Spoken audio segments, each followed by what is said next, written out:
It's 10:30, still no word from Joe. And then this tepid, pathetic statement that he sends out today. And then his spokespeople at the State Department and the White House lying and saying this is about COVID. That was an outright lie, Senator. You forced their hand to even say anything.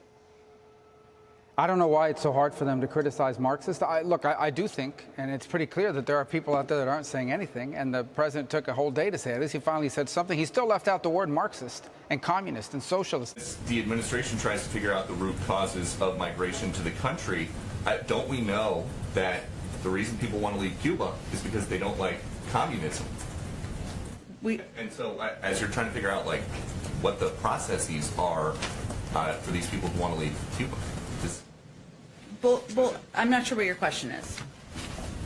you guys. Why are people leaving Cuba, or what is the process for them getting here? I can explain either of them, but you tell me. Sure, yeah. Do you think that people are leaving Cuba because they don't like communism? I think we've been pretty clear that we think people are leaving Cuba, or not leaving Cuba, or protesting in the streets as well, because they are opposed to the oppression, to the mismanagement of the government in the country. That's the way every Marxist regime has ever been, always. Because Marxism and socialism is built on this. You go to a people and you say there's this group of good, noble people, and then there's this group of oppressors that is trying to destroy them. Give us the power to crush the oppressors.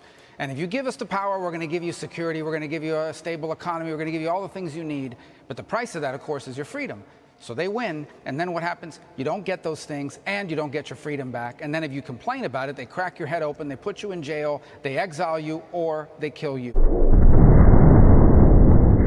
And that's what's happening, and that's what happens everywhere all the time. Socialism is about control, about controlling people and every aspect of their lives. And the passion you see in the streets of Miami tonight and in other parts of Florida and the country is people that suffered under that evil, saw their families divided, their lives destroyed, their kids have to go overseas. People never saw their parents before they died because of evil. That's what Marxism is. Sure, yeah. Do you think that people are leaving Cuba because they don't like communism?